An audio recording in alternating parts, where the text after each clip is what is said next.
যেমনটা বলছিলাম আপনাদের, আজ সকাল সকালে আমাদের নজরটা চলে যাচ্ছে কোথায় বলুন তো, সিঙ্গুরে। কেননা ভোটমুখী বাংলা, আর কয়েক মাসের মধ্যেই রাজ্য বিধানসভা নির্বাচন। তার আগে আবারও আলোচনার কেন্দ্রবিন্দুতে সেই সিঙ্গুর। নরেন্দ্র মোদী গুজরাটের মুখ্যমন্ত্রী যখন ছিলেন, ঠিক সেই সময় সে রাজ্যে চলে গিয়েছিল ন্যানোর কারখানা। আজ নরেন্দ্র মোদী তিনি সিঙ্গুরে আসছেন, তিনি সেখানে সভা করবেন এবং মোদীর সভার জন্য জোর কদমে প্রস্তুতি চলছে এই টাটার জমিতে। সিঙ্গুর থেকে শিল্প নিয়ে ঠিক কি বার্তা দেবেন মোদী? ক্ষমতায় এলে সিঙ্গুরে টাটাদের ফেরানোর কথা বারবার বঙ্গ বিজেপি নেতৃত্ব বলছে, আর এই নিয়ে সিঙ্গুরের সভা থেকে ঠিক কি বার্তা দেবেন তিনি, সেদিকে নজর রয়েছে। আমাদের সঙ্গে রয়েছেন আমাদের দুই প্রতিনিধি, একদিকে কৌস্তভ রয়েছেন আমাদের সঙ্গে, অপরদিকে প্রদীপ্ত রয়েছেন। আমি প্রথমে প্রদীপ্তর কাছে চলে যাবো। প্রদীপ্ত, আজ যে মাটিতে প্রধানমন্ত্রী নরেন্দ্র মোদী আসছেন, বঙ্গ রাজনীতিতে আবারও সেই মাটি অর্থাৎ সিঙ্গুর চর্চার মুখে চলে আসছে। UEN Jaipur is a perfect target for prospective students aspiring for good jobs, good education with future-ready skills.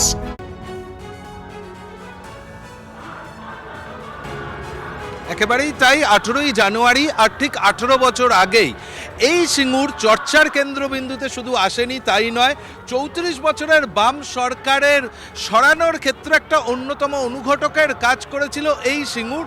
আর সেখানেই নরেন্দ্র মোদী তিনি সভা করতে আসছেন। আমার সহকর্মী সুদেব রায় ছবিটা তুলে ধরছে, দেখো। আর নরেন্দ্র মোদীর এখানে আসছে কিন্তু যে রাজনৈতিক সভামঞ্চ থেকে তিনি বক্তৃতা করবেন 3:45 মিনিট, কিন্তু প্রধানমন্ত্রীর মুখ থেকে এই সিঙ্গুর সম্পর্কে বার্তা শুনতে সাধারণ মানুষ তারা একেবারে সকাল থেকেই ভিড় জমিয়েছেন। ইতিমধ্যেই সেই ছবিটা কিন্তু ধরা পড়ছে আমাদের ক্যামেরাতেও। এবং যে পরিবর্তনের ডাক মমতা বন্দ্যোপাধ্যায় দিয়েছিলেন 2011-র আগে এবং যার অন্যতম অনুঘটক ছিল সিঙ্গুর রাজনৈতিক মহল, তেমনটাই বারংবার বলে। ঠিক আরও একবার সেই পরিবর্তন সংকল্প সভা অর্থাৎ নতুন পরিবর্তনের ডাক দেওয়ার জন্যেই নরেন্দ্র মোদী এই মাটিতে আসছেন। এবং সুকান্ত মজুমদাররা, শুভেন্দু অধিকারীরা বারংবার শিল্পায়নের পক্ষে সওয়াল করছেন, শ্রমিক ভট্টাচার্যরা। তার কারণ এই রাজ্যে বড় শিল্পের অভাব রয়েছে এবং যার কারণেই পরিযায়ী শ্রমিকের সংখ্যা বাড়ছে, রাজ্য থেকে বেকার যুবকরা তারা চলে যেতে বাধ্য হচ্ছেন।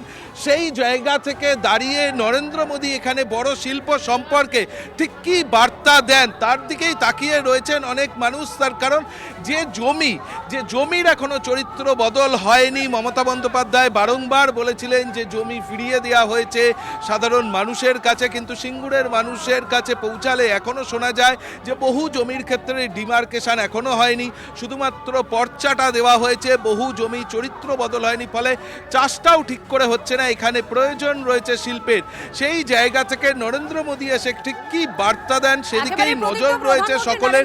গতকালই আমরা দেখেছি যে আজকে তিনি সিঙ্গুরে আসছেন এবং এই সিঙ্গুর থেকে তিনি কি বার্তা দেন সেদিকে নজর রয়েছে প্রত্যেকের। তুমি আমাদের সঙ্গে থাকো, আমি একবার কৌস্তবের কাছে চলে যাবো। কৌস্তবও রয়েছেন। কৌস্তব, তুমি এই মুহূর্তে হেলিপ্যাড গ্রাউন্ডের একেবারে সামনে রয়েছো। প্রধানমন্ত্রী নরেন্দ্র মোদী আসার আগে কিভাবে সেখানে প্রস্তুতি পর্ব চলছে, শেষ পর্যায়ে প্রস্তুতি কেমন চলছে? রাজনৈতিক পালাবদলে বিরাট বড় ভূমিকা ছিল এই সিঙ্গুরের, এবং সিঙ্গুরের জমি আন্দোলন এই রাজনৈতিক পালাবদল বা রাজনৈতিক প্রেক্ষিতে একটা বিরাট বড় ভূমিকা নিয়েছিল। এবং 18 বছর আগে এই সিঙ্গুরের জমি আন্দোলন এবং তার ঠিক আরও 2 বছর আগে অর্থাৎ 20 বছর আগে যখন সিঙ্গুরে সেই জমি হস্তান্তর করেছিল টাটা ন্যানোর সঙ্গে, যখন চুক্তি হয়েছিল এবং তারপরে পরবর্তীতে 2 বছর ধরে সেই আন্দোলন নিঃসন্দেহে রাজনৈতিক প্রেক্ষিতে এক বিরাট বড় ভূমিকা পালন করেছিল। এই মুহূর্তে আমি যেখানে দাঁড়িয়ে আছি সেই সিঙ্গুরের সেই জমি, যেখানে সেই 997 একর সেই দুর্গাপুর এক্সপ্রেসের পাশে যে 997 একরের যে বিরাট বড় সেই জমি, যেখানে সিঙ্গুরের যে জমিতে টাটা ন্যানো কারখানা হওয়ার কথা ছিল, এবং সেই মুহূর্তে এই জমিতেই আজকে কিন্তু প্রধানমন্ত্রী নরেন্দ্র মোদী আজকে তার বক্তৃতা দেবেন, তার জনসভা রাখবেন, এবং তার সেই মুহূর্তে কিন্তু তার পিছনেই রয়েছে হেলিপ্যাড গ্রাউন্ড। এবং আমি তোমাকে সেই ছবিটাই তুলে ধরার চেষ্টা করছি। সেই হেলিপ্যাড গ্রাউন্ডে কিন্তু পুরোদমে কিন্তু এই মুহূর্তে সকাল থেকে কিন্তু পুরোদমে প্রস্তুত রয়েছে, নিরাপত্তা আঁটোসাঁটো ব্যবস্থা করা হয়েছে, কারণ প্রধানমন্ত্রী নরেন্দ্র মোদী তিনি আসবেন। এবং সেই সিঙ্গুরের সেই জমিতে কিন্তু এই মুহূর্তে হেলিপ্যাড গ্রাউন্ড করা হয়েছে।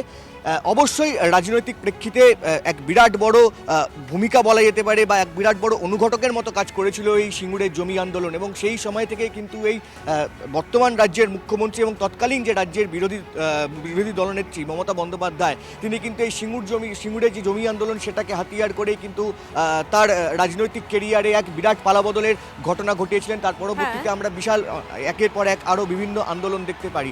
নিঃসন্দেহে এখানকার এখানকার যে সমস্ত মানুষরা রয়েছে সেই সিঙ্গুরের সেই জমি, এই সিঙ্গুরের জমি থেকে প্রধানমন্ত্রী নরেন্দ্র মোদী তিনি আসছেন। এখানকার যে রাজ্য বিজেপি নেতৃত্বরা রয়েছেন তাদের প্রধানমন্ত্রী নরেন্দ্র মোদী তিনি আসছেন, তিনি কি বার্তা দেন সেদিকে নজর রয়েছে প্রত্যেকেরই। কেননা ভোটমুখী বাংলা এবং সেই ভোটমুখী বাংলায় আবারও আলোচনার কেন্দ্রবিন্দু হচ্ছে এই সিঙ্গুর। প্রধানমন্ত্রী নরেন্দ্র মোদী তিনি আজ সিঙ্গুরে আসছেন, কিন্তু একটা জিনিস মাথায় রাখতে হবে, যখন নরেন্দ্র মোদী গুজরাটের মুখ্যমন্ত্রী ছিলেন ঠিক সেই সময় সে রাজ্যে চলে গিয়েছিল ন্যানোর কারখানা। আজ এতগুলো বছর প্রায় 18 বছর পর নরেন্দ্র মোদী সিঙ্গুরে সভা করতে আসছেন। সুতরাং রাজ্য রাজনীতিতে এই নিয়ে কিন্তু একাধিক প্রশ্ন উঠছে এবং কি বলছে রাজনৈতিক ব্যক্তিত্বরা একবার শোনাবো আপনাদের। পশ্চিমবাংলায়ও কেন্দ্র সরকার বহু টাকা দিয়েছে, বহু প্রকল্প দিয়েছে, বহু ট্রেন দিয়েছে, তার উদ্বোধন করছেন প্রধানমন্ত্রী নিজে এসে। পশ্চিমবাংলার মানুষকে এটা মেসেজ যে বিজেপি যদি যেতে এখানে বাংলার ভোল পাল্টে দেবো আমরা। টাকা কি আসবে আবার সেটা টাটাকে জিজ্ঞেস করতে হবে। বিহার উত্তরপ্রদেশ দিয়ে গঙ্গা গেছে, তাই এবার বাংলাতেও বিজেপির আশা দেখছেন উনি।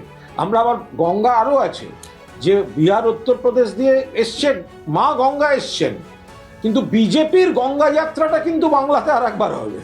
তো গঙ্গার কিন্তু প্রয়োগ, ওনাকে ওই টেলিপ্রম্পটারে এক ধরনের বাংলা প্রয়োগ করছে, গঙ্গা যাত্রা বলেও একটা শব্দবন্ধ আছে। তো বিজেপির গঙ্গা যাত্রা সেটা কিন্তু বাংলার বুকে আর একবার হতে চলেছে।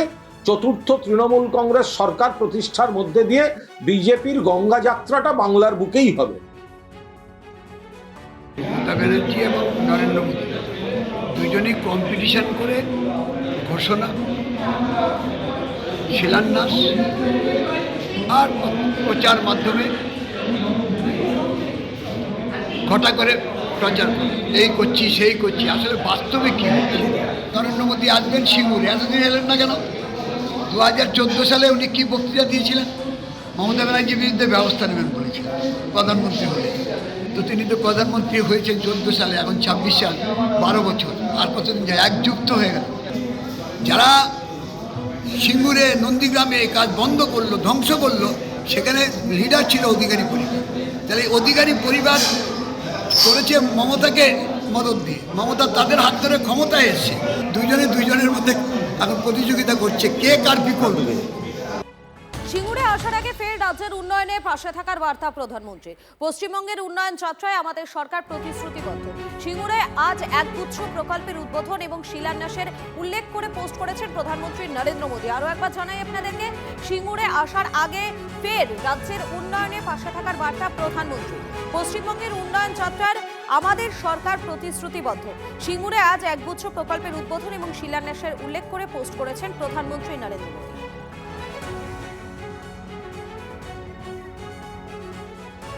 দুদশক আগে বাঙালির দৈনন্দিন অভিধানে যুক্ত হয়েছিল দুটো শব্দ, ইচ্ছুক আর অনিচ্ছুক কৃষক। টাটার ন্যানো কারখানা গড়তে জমি দিতে চাওয়া আর না যাওয়া কৃষকদের সৌজন্য শব্দ দুটি গেঁথে গিয়েছিল বাঙালির মননে। তবে যাকে ঘিরে এত কিছু, সেই শিল্প আসেনি, হয়নি কৃষিও। পিলার পড়েই আছে পিলারের জায়গায়। আর টাটা বিদায়ের 18 বছর বাদে শিল্পায়নের আশা জুগিয়ে মঞ্চ বাঁধছে বিজেপি। প্রধানমন্ত্রী সফর ঘিরে ফের শিল্পের স্বপ্ন দেখছে এই সিঙ্গুর। যদিও বিজেপির শিল্পের আশ্বাসেও আর স্বপ্ন দেখতে রাজি নন স্থানীয় বাসিন্দা জিয়ারুল হক। জলা মিটবে না বলছেন ইচ্ছুক কৃষকরা। অন্যদিকে ফের চাষে আগ্রহী অনিচ্ছুক কৃষক উত্তম শর্মা। আইন অনুযায়ী জমি সবাইকে চাষযোগ্য করে দিতে হবে, কিন্তু এখন পর্যন্ত জমি চাষযোগ্য হয়নি, আর ও জীবনে হবেও না, ওইভাবেই পড়ে থাকবে। এখানে ওই ছোট চাষ হবে, শিয়াল চাষ হবে, আবার দিন কত পর হয়তো বাঘের বাচ্চা এনে ছেড়ে দিয়ে বাঘেও চাষ হবে। কারণ এখানে মানুষের জ্বালা যন্ত্রণা কোনোদিনই মিটবে না, এই জ্বালা রয়েই গেল, সারা জীবনের মতো রয়ে গেল। এবার বর্তমানে আমাদের ডিএম সাহেব এসেছেন, ডিএম সাহেব এসে জমিগুলো দেখেও গেছেন, ওর উপরে 4 ফুট জমি মাটি ফেলবে, তারপর আমরা অবশ্যই চাষ করব। আমাদের আপত্তি অন্য কিছু নয়, যেহেতু আমরা আন্দোলনের পর জমিগুলো পেয়েছিলাম, আমাদের অন্তত একটা অনুমতি নেওয়া দরকার ছিল। মানে তৎকালীন বামফ্রন্ট সরকারও আপনাদের অনুমতি না জমিটা জোর করে অধিগ্রহণ করেছিল, তখনও আমরা জমি দিই। সিঙ্গুরে আর শিল্পের স্বপ্ন দেখতে রাজি নন স্থানীয় বাসিন্দা তাপস পাখিরা। যখন ওই বিজেপি যখন দেখি না সব পরিষ্কার করছে, আমি কি হবে মনে করে ফ্যাক্টরি হবে, তারপর বলছে না নরেন্দ্র মোদী আসবে। যখন পরিষ্কার হচ্ছে না, বুকের মধ্যে যেন একটা আলাদা যেন ফিলিংস যেন তৈরি হচ্ছে। তারপর শুনলাম না, আর আমি আমার নিজেও দেখতে গেছি, গিয়ে দেখেও এসেছি। হ্যাঁ, এই তো ব্যাপার। আদার্স বলে কিছু কতটা কাজ হয়েছিল ওখানে ভেতরে? না, প্রায় অনেকটাই কাজ হয়ে গেছিলো। রাজ্য সরকারের জমি নীতি ঠিক নয়, শিল্পের জায়গায় সিন্ডিকেট হয়েছে। নিজের চাকরি বাঁচাতে বাংলায় যুবকদের বেকার করেছেন মুখ্যমন্ত্রী, তোপ বিজেপির। এই রাজ্য সরকারের জমি নীতি ঠিক নেই। রাজ্য সরকারের দেখুন, এই সিঙ্গুরে সেই সময় শিল্প গড়া যেত মুখ্যমন্ত্রীর নীতি ঠিক থাকলে। মুখ্যমন্ত্রীর সেই সময় জমি নীতি ঠিক থাকলে শিল্পও হতো, কর্মসংস্থান হতো। কিন্তু মুখ্যমন্ত্রী নিজের চাকরি বাঁচানোর জন্য, নিজের 14 তলায় মুখ্যমন্ত্রীর চাকরি বাঁচানোর জন্য পশ্চিমবাংলার যুবকদের যাদের চাকরি পাওয়া দরকার তাদেরকে বেকার করে রেখেছে। যারা ভাবছে বিজেপি শিল্প আনবে তারা মূর্খের স্বর্গে বাস করছে। লকেট চট্টোপাধ্যায়ও একই কথা বলেছিলেন। তিনি আজ প্রাক্তন। শিল্প হয়নি, বিজেপিকে তুলোধনা তৃণমূলে। এরা মূর্খের স্বর্গে বাস করছে, এরা মূর্খের স্বর্গে বাস করছে। এর আগে লকেট দিয়েও 5 বছর আগে এখানে এসে বলেছিল যে আমাকে জিতাও, আমি এখানে টাটার ফ্যাক্টরি ফিরিয়ে আনবো। 5 বছর কেটে এখন আবার আমাদের লকেট দি প্রাক্তন হয়ে গেছে। কিন্তু এখানে শিল্প নিয়ে কোনো আলোচনা সংসদে হয়েছে সেটা আমরা এখন শুনতে পাইনি, যে সংসদে লকেট দি কোনো এই সিঙ্গুরের শিল্প নিয়ে আলোচনা করেছে সেটা